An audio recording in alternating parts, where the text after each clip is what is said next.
All right, good morning. So I remember, well, I was thinking about this last night. Somebody was like, if only the world, or only if people could see the world through your eyes. And I was like, maybe. And I started a couple groups and stuff, coconut oil, alleviate your mind, and all that. I was like to help people, but really, at the end of the day, it's really for me to remember all the things that I've discovered, and to always come back to this point and be like, look, life is beautiful. Everything is beautiful. Everything that we have around us is a gift, and it's completely amazing. So, there's a book that I'm going back to read. So the first book, when I guess you could say I had my awakening, was The Kabbalion, which is in the Alleviate Your Mind group. Not all of it, but a lot of it I was posting in there.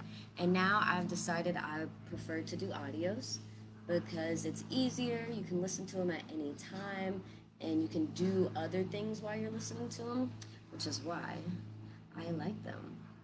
So, this is A New Earth by, let me see how you say his name. Well, we'll get to that later.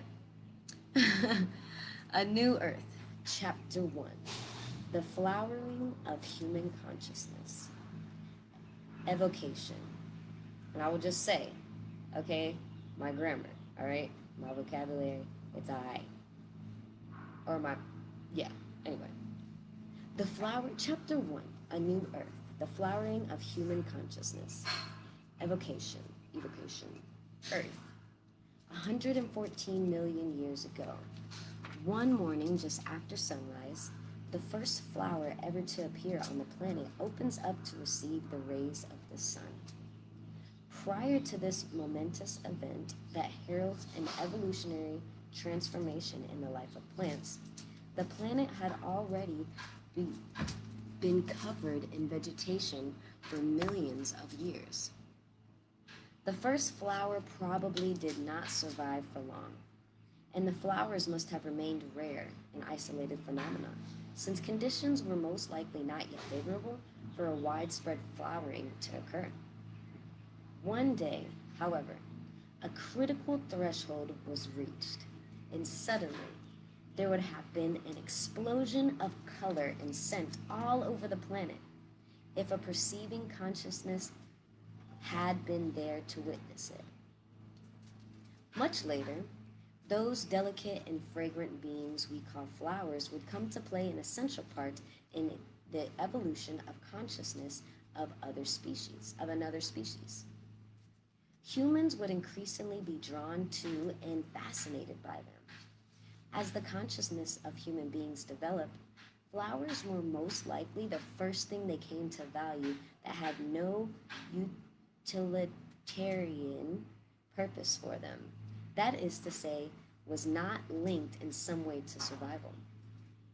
They provided inspiration to countless artists, poets, and mystics. Jesus tells us to contemplate the flowers and learn from them how to live. The Buddha is said to have given a silent sermon, once during which he held up a flower and gazed at it. After a while, one of those present,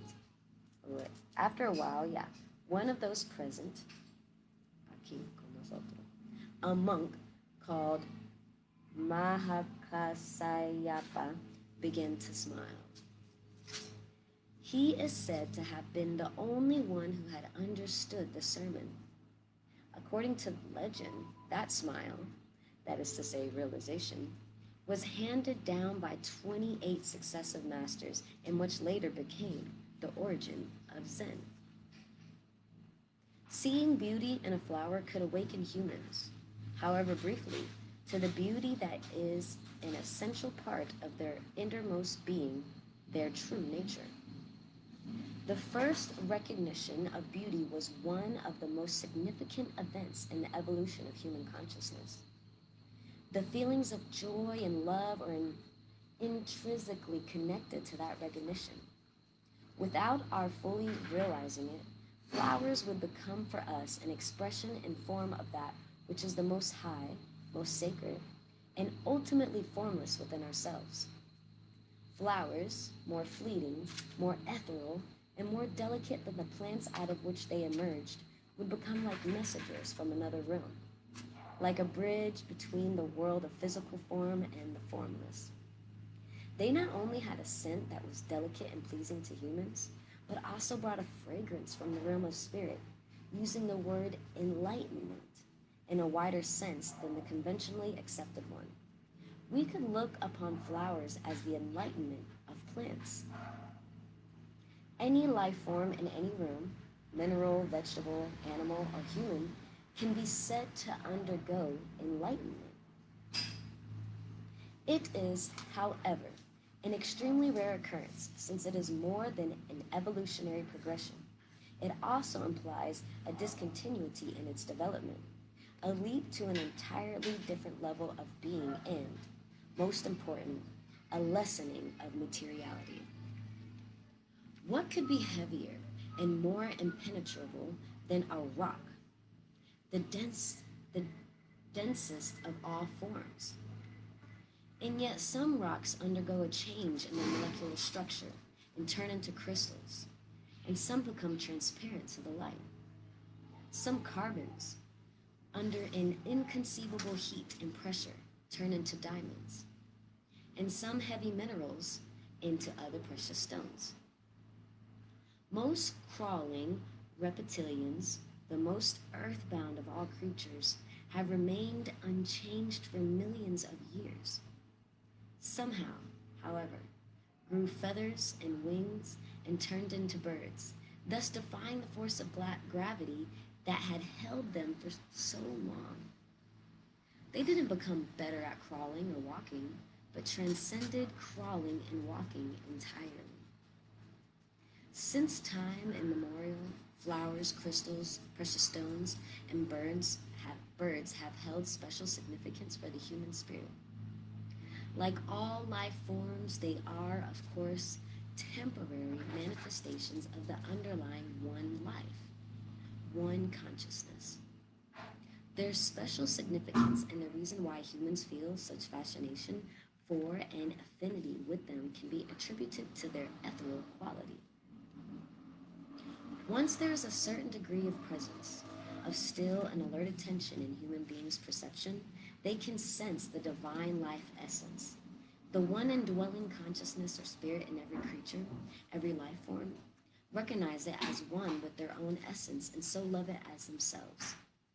Until this happens, however, most humans see only the outer forms, unaware of the inner essence, just as they are unaware of their own essence and identify only with their own physical and psychological form. In the case of a flower, a crystal, a precious stone, or bird, however, even someone with little or no presence can occasionally sense that there is more than the mere physical existence of that form, without knowing that this is the reason why he or she is drawn toward it, feels an affinity with it. Because of its ethereal nature, its form obscures the indwelling spirit to a lesser degree than is the case with other life forms. The exception to this are all newborn life forms, babies, puppies, kittens, lambs, and so on. They are fragile, delicate, not yet firmly established in materiality. In innocence, a sweetness and beauty that are not of this world still shine through them. They delight even relatively in sensitive humans. So when you are alert and contemplate a flower, crystal, or bird without naming it mentally, it becomes a window for you into the formless. There is an inner opening, however slight, into the realm of spirit. This is why these three enlightened life forms have played such an important part in the evolution of human consciousness since ancient times. Why, for example, the jewel in the lotus flower is a central symbol of Buddhism, and a white bird, the dove, signifies the Holy Spirit of Christianity. They have been preparing the ground for a more profound shift in planetary consciousness that is destined to take place in the human species. This is the new spiritual awakening that we are beginning to witness now. 2020 vision. The purpose of this book is humanity ready for a transformation of consciousness? An inner flowering so radical and profound that compared to it, the flowering of plants, no matter how beautiful, is only a pale reflection. Can human beings lose the density of their conditioned mind structure and become like crystals or precious stones, so to speak, transparent to the light of consciousness? Can they defy the gravitational pull of materialism and materiality and rise above identification with form that keeps the ego in place and condemns them into imprisonment with their own personality? The possibility of such a transformation has been the central message of the great wisdom's teachings of humankind. The messengers, Buddha, Jesus, and others, not all of them known, were humanity's early flowers. They were precursors, rare and precious beings. A widespread flowering was not yet possible at that time, and their message became largely misunderstood and often greatly distorted. It certainly did not transform human behavior, except in a small minority of people. Is humanity more ready now than that at the time? Is humanity more ready now than at the time of those early teachers? Why should this be so? What can you do, if anything, to bring about or accelerate this inner shift? What is it that characterized an old egoic state of consciousness? And by what signs is the new emerging consciousness recognized? These and other essential questions will be addressed in this book. More important, this book itself is a transformational device that has come out of the arising new consciousness. The ideas and concepts presented here may be important, but they are secondary. They are no more than signposts pointing towards awakening. As you read, a shift takes place within you. This book's main purpose is not to add new information or beliefs to your mind or try to convince you of anything, but to bring about a shift in consciousness. That is to say, to awaken. In that sense, this book is not interesting. Interesting means you can keep your distance, play around with ideas and concepts in your mind, agree or disagree. This book is about you. It will change your state of consciousness, or it will be meaningless. It can only awaken those who are ready. Not everyone is ready yet, but many are. And with each person who awakens, the momentum in the collective consciousness grows, and it becomes easier for others. If you don't know what awakening means, read on. Only by awakening can you know the true meaning of that word.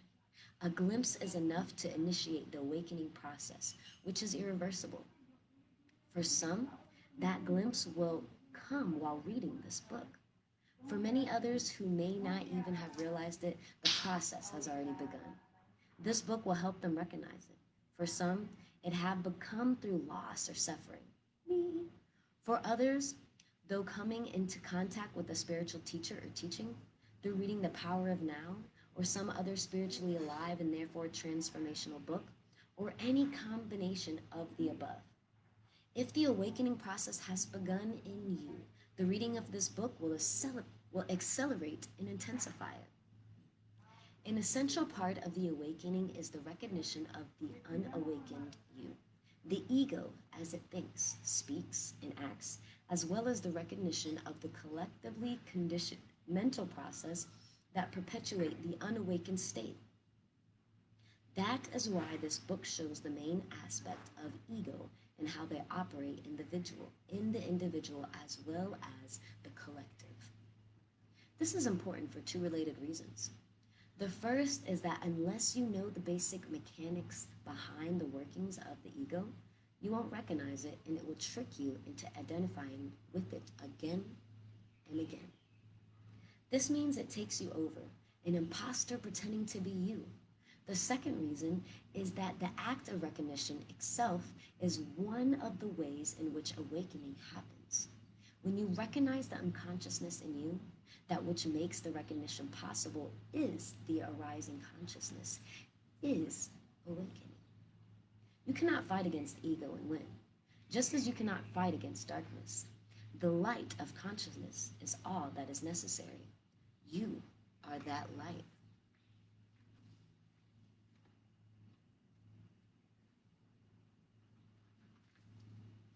Our inherited dysfunction. If we look more deeply into humanity's ancient religions and spiritual traditions, we will find that underneath the many surface differences, there are two core insights that most of them agree on. The words they use to describe those insights differ, yet all point to a twofold fundamental truth. The first part of this truth is the realization that the normal state of mind of most human beings contain a strong element of what we might call dysfunction or even madness. Certain teachings at the heart of Hinduism perhaps come closest to seeing this dysfunction as a form of collective mental illness. They call it Maya, the veil of delusion.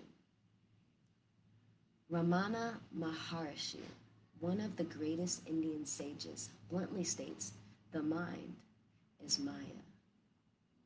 The mind is delusion. Whoa. Buddhism uses different terms.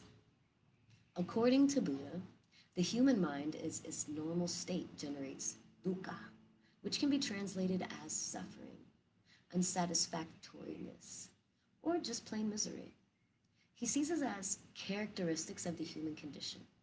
Wherever you go, whatever you do, says the Buddha, you will encounter dukkha, suffering, and it will manifest in every situation sooner or later. According to Christian teachings, the normal collective state of humanity is one of original sin. Sin is a word that has been greatly misunderstood and misinterpreted. Literally translated from the ancient Greek in which the New Testament was written, to sin means to miss the mark, as an archer who misses the target. So to sin means to miss the point of human existence. It means to live unskillfully, blindly, and thus to suffer and cause suffering. Again, the term, stripped of its cultural baggage and misinterpretations, points to dysfunction inherent in the human condition. The achievements of humanity are impressive and undeniable.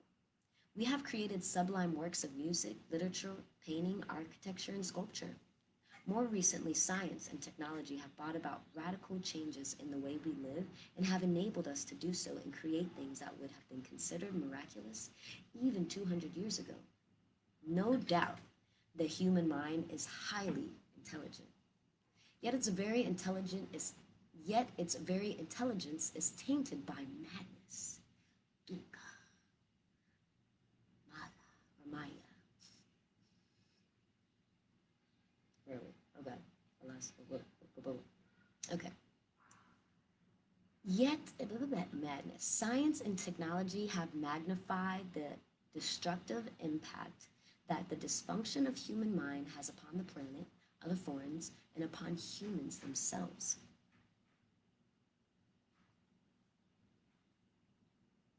That is why the history of the 20th century is where that dysfunction, that collective insanity, can be most clearly recognized. A further factor is that this dysfunction is actually intensifying and accelerating. The First World War broke out in 1914. Destructive and cruel wars, motivated by fear, greed, and the desire for power, had been common occurrences throughout human history, as had slavery, torture, and widespread violence infected for religious and ideological reasons. Humans suffered more at the hands of each other than through natural disasters.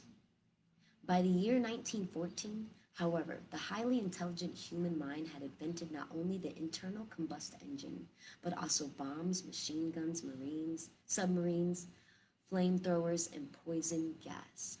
Intelligence in the service of madness. In static trench warfare in France and Belgium, millions of men perished to gain a few miles of mud. When the war was over in 1918, the survivors looked in horror and incomprehension upon the devastation left behind. 10 million human beings killed and many more maimed and disfigured. Never before had human madness been so destructive in its effect, so clearly visible. Little did they know that this was only the beginning. By the end of the century, the number of people who died a violent death at the hand of their fellow humans would rise to more than 100 million. They died not only through wars between nations, but also through mass exterminations and genocide, such as the murder of 20 million class enemies, spies, and traitors in the Soviet Union under Stalin, or the unspeakable horrors of the Holocaust in Nazi Germany. They also died in countless smaller internal conflicts, such as the Spanish Civil War or during the Khmer Rouge regime in Cambodia, when a quarter of the country's population was murdered. Shout out to Devon, my Cambodian friend who was a POW. We only need to watch the daily news on television to realize that the madness has not abated. That it is continuing into the 21st century. Another aspect of collective dysfunction of human mind is the unprecedented violence that humans are inflicting on other life forms and the planet itself. The destruction of oxygen-producing forests and other planet and animal life, ill treatment of animals in factory farms, and poisoning of rivers, oceans, and air. Driven by greed, ignorant of their connectedness to the whole, humans persistent in behavior that, if continued unchecked, can only result in their own destruction. The collective manifestations of the insanity that lies at the heart of human condition constitute the greater part of human history. It is to a large extent a history of madness. If the history of humanity were the clinical case history of single human being, the diagnosis would have to be chronic paranoid delusions, a pathological propensity to commit murder and acts of extreme violence and cruelty against his perceived enemies, his own consciousness projected outward, criminally insane with a few brief lucid intervals. Fear, greed, and the desire for power are the psychological motivating forces not only behind warfare and violence between nations, tribes, religions, and ideologies, but also the cause of incessant conflict in personal relationships. They bring about a distortion in your perception of other people and yourself. Through them, you misinterpret every situation, leading to misguided action designed to rid you of fear and satisfy your need for more. A bottomless hole that can never be filled. It is important to realize, however, that fear, greed, and the desire for power are not the dysfunction that we are speaking of, but are themselves created by the dysfunction, which is a deep-seated collective delusion that lies within the mind of each human being. A number of spiritual teachings tells us to let go of fear and desire. They haven't gone to the root of the dysfunction. Fear, greed, and desire for power are not the ultimate causal factors. Trying to become a good or better human being sounds like a commendable and highly minded thing to do, yet is an endeavor you cannot ultimately succeed unless there is a shift in the consciousness. This is because it is still part of the same dysfunction, a more suitable or a more subtle and rarefied form of self-enhancement, a desire for more and a strengthening of one's conceptual identity, one's self-image. You do not become good by trying to be good, but by finding the goodness that is already within you and allowing that goodness to emerge. But it can only emerge if something fundamental changes in your state of consciousness.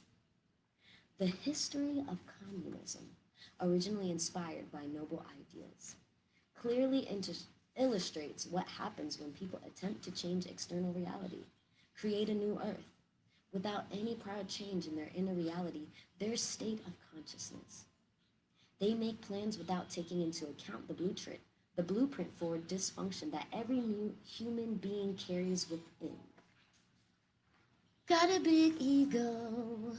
The ego. The arising new consciousness.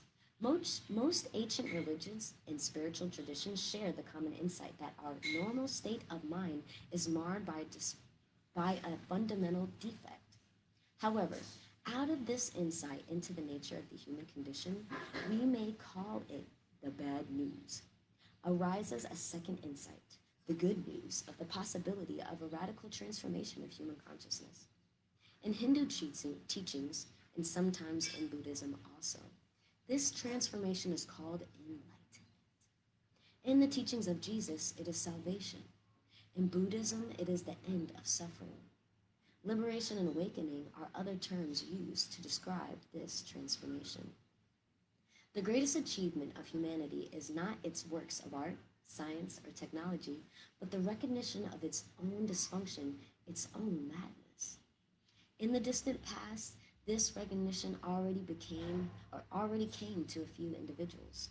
A man called Gautama Siddhartha, who lived 2,600 years ago in India, was perhaps the first who saw it with absolute clarity. Later, the title Buddha was conferred upon him. Buddha means the awakened one. At about the same time, another of humanity's early awakened teachers emerged in China. His name was Lao Tzu. He left a record of his teachings in the form of one of the most profound spiritual books ever written, Tao Te Ching. To recognize one's own insanity is, of course, the arising of sanity, the beginning of healing and transcendence. A new dimension of consciousness had begun to emerge on the planet, a first tentative flowering. Those rare individuals then spoke to their contemporaries. They spoke of sin, of suffering, of delusion. They said, "Look how you live, see what you're doing, the suffering you create." They then pointed to the possibility of awakening from the collective nightmare of normal human existence. They showed the way. The world was not yet ready for them, and yet they were a vital and necessary part of human awakening. Inevitably, they were mostly misunderstood by their contemporaries as well as by subsequent generations. Their teachings, although both simple and powerful, became distorted and misinterpreted, in some cases, even as they were recorded in writing by their disciples. Over the centuries, many things were added that had nothing to do with their original teachings, but were reflections of a fundamental misunderstanding. Some of the teachers were ridiculed, reviled, or killed. Others became to be worshipped as gods. Teachings that pointed the way beyond the dysfunction of the human mind, the way out of the collective insanity, were distorted and became themselves part of the insanity. And so religions, to a large extent, became divisive rather than unifying forces. Instead of bringing about an ending of violence and hatred through a realization of fundamental oneness of all life, they brought more violence and hatred, more division between people as well as different religions, and even within the same religion. They become ideologies, belief systems some people could identify with, and so use them to enhance their false sense of self. Through them, they could make themselves right and others wrong, and thus define their identity through their enemies, the others, and the non-believers or wrong believers, who not infrequently they saw themselves justified in killing. Man made God in his own image. The eternal, the infinite, the unnameable was reduced to a mental idol that you had to believe in and worship as my God or our God. And yet, in spite of all the insane deeds perpetrated in the name of religion, the truth to which they point still shines at their core.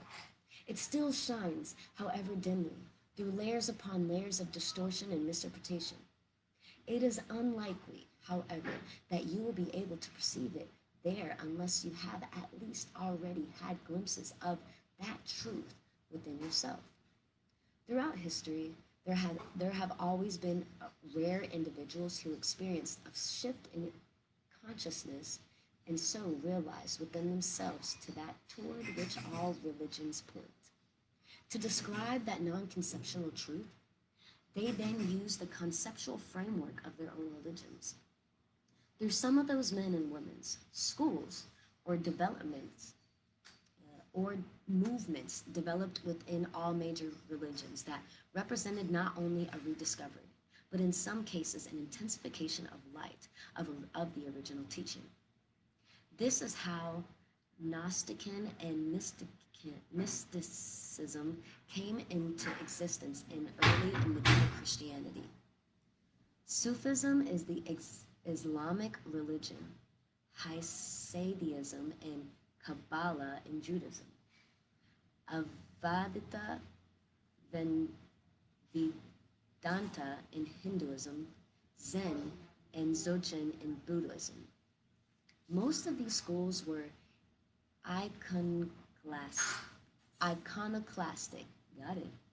They did away with layers upon layers of deadening conceptualization and mental belief structures, and for this reason, most of them were viewed with suspicion of often hostility by established religious hierarchies. Unlike mainstream religion, their teachings emphasize realization and inner transformation. It is through those esoteric schools or movements that the major religions regained the transformative power of the original teachings, although in most cases, only a small minority of people had access to them. Their numbers were never large enough to have any significant impact on the deep collective unconsciousness of the majority. Over time, some of those schools themselves became too rigidly formalized or conceptualized to remain effective. Spirituality in religion. What is the role of the established religions in the rising of the new consciousness? Many people are already aware of the difference between spirituality and religion.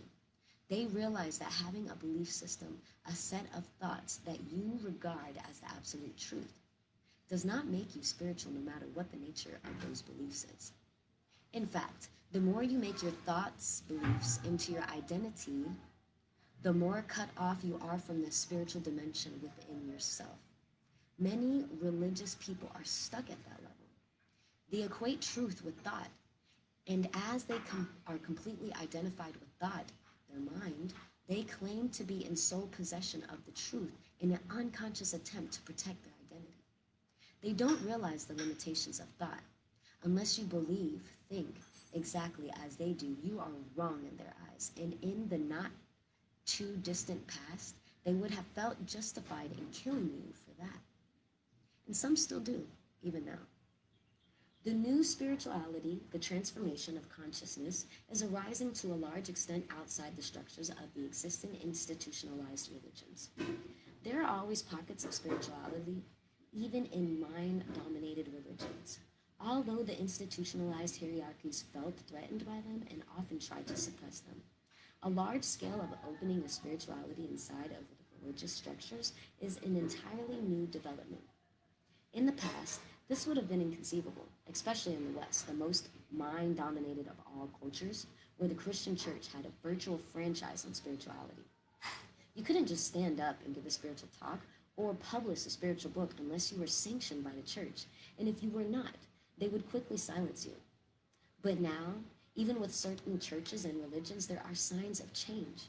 It is heartwarming, and one is grateful for even the slightest sights of openness, such as Pope John Paul II visiting a mosque as well as a synagogue. Partly as a result of spiritual teachings that have arisen outside the established religions, but also due to an influx of the ancient Eastern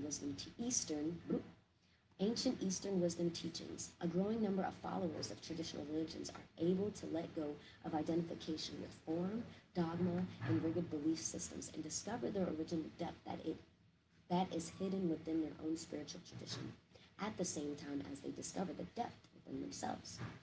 They realize that how spiritual you are has nothing to do with what you believe, but everything to do with your state of consciousness. This, in turn, determines how you act in the world and interact with others. Those unable to look beyond form become even more deeply entrenched in their beliefs, that is to say, in their mind.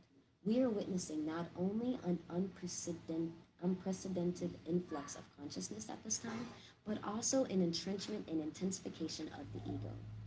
Some religious institutions will be open to the new consciousness. Others will harden their doctrinal positions and become part of man of those other man-made structures through which the collective ego will defend itself and fight back. Some churches, sects, cults, or religious movements are basically collective egoic entities, as rigidly identified with their mental positions as the followers of any political ideology that is closed to any alternative interpretation of reality. But the ego is destined to dissolve, and all its ossified structures, whether they be religious or other institutions, corporations, or governments, will disintegrate from within, no matter how deeply entrenched they appear to be. The most rigid structures, the most impervious to change, will collapse first. This has already happened in the case of Soviet communism. How deeply entrenched, how solid and hold on, I'm gonna get this. How solid and monolithic it appeared, and yet within a few years, it disintegrated from within. No one foresaw this. All were taken by surprise. There are many more such surprises in store for us. The urgency of transformation. When faced with the radical crisis, when the old way of being in the world, of interacting with each other and with the realm of nature doesn't work anymore, when survival is threatened by seemingly unsurmountable problems, an individual life form or species will either die or become extinct or rise above the limitations of a condition through an evolutionary leap. It is believed that the life forms on this planet first evolved in the sea. When there were no animals yet to be found on land, the sea was already teeming with life. Then at some point, one of the sea creatures must have started to venture onto dry land. It would perhaps crawl a few inches at first. Then, exhausted by the enormous gravitational pull of the planet, it would return to the water where gravity is most non-existent and where it can live with much greater ease. And then it tried again and again, and much later would adapt to a life on land, grow feet instead of fins, develop lungs instead of gills. It seems unlikely that a species would venture into such an alien environment and undergo an evolutionary transformation, unless it was compelled to do so by some crisis situation. There many have been a large sea area that got cut off from the main ocean, where the water gradually receded over thousands of years, forcing fish to leave their habitat and evolve. Responding to a radical crisis that threatens our very survival, this is humanity's challenge now. The dysfunction of the egoic human mind, recognized already more than 2,500 years ago by the ancient wisdom teachers and now magnified through science and technology, is for the first time threatening the survival of the planet. Until very recently, the transformation of human consciousness, also pointed to by the ancient teachers, was no more than a possibility, realized by few rare individuals here and there. Irrespective of cultural or religious background, a widespread flowering of human consciousness did not happen because it was not yet imperative. A significant portion of the Earth's population will soon recognize, if they haven't already done so, that humanity is now faced with a stark choice: evolve or die. A still relatively small but rapidly growing percentage of humanity is already experiencing with themselves the breakup of the old egoic mind patterns and the emergence of the new dimension of consciousness. What is arising now is not a belief system, a new religion, spiritual ideology, or mythology. We are coming to the end not only of mythologies, but also ideologies and belief systems. The change goes deeper than the content of your mind, deeper than your thought. In fact, at the heart of the new consciousness lies the transcendence of thought, the newfound ability of rising above thought, of realizing a dimension within yourself that is infinitely more vast than thought. You then no longer derive your identity, your sense of who you are, from the incessant incessant stream of thinking that in the old consciousness you take to be yourself. What a liberation to realize that the voice in my head is not who I am. Who am I then? The one who sees that. The awareness that is prior to thought, the space in which the thought or the emotion or sense perception happens. Ego is no more than this, identification with form, which primarily means thought forms. If evil has any reality, and it has a relative, not an absolute, reality, this is also its definition. Complete identification with form, physical forms, thought forms, emotional forms. This results in a total unawareness of my connectedness with the whole, my intrinsic oneness with every other as well as with the source. This forgetfulness is original sin, suffering, delusion. When this delusion of utter separateness underlies and governs whatever I think, say, and do, what kind of world do I create? To find the answer to this, observe how humans relate to each other. Read a history book or watch the news on television tonight. If the structures of human mind remain unchanged, we will always end up recreating fundamentally the same world, the same evils, the same dysfunction. A new heaven and a new earth. The inspiration for the title of this book came from a Bible prophecy that seems more applicable now than at any other time in human history. It occurs in both the Old and the New Testament and speaks of the collapse of the existing world order and the arising of a new heaven and a new earth. We need to understand here that heaven is not a location, but refers to the inner realm of consciousness. This is the esoteric meaning of the word, and this is also its meaning in the teachings of Jesus. Earth, on the other hand, is the outer manifestation in form, which is always a reflection of the inner circle. Collective human consciousness and life on our planet are intrinsically connected. A new heaven in the emergence of a transformed state of human consciousness, and a new earth in its reflection in the physical realm. Since human life and human conscious are intrinsically one with the planet of the Since human life and human consciousness are intrinsically one with the life of the planet, as the old consciousness dissolves, there are bound to be synchronistic geographic and climatic natural upheavals in many parts of the planet, some which we are already witnessing now. Chapter 1 of the New Earth. The Awakening to Your Life's Purpose by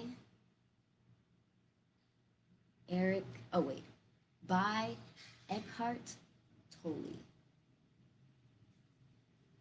Holla.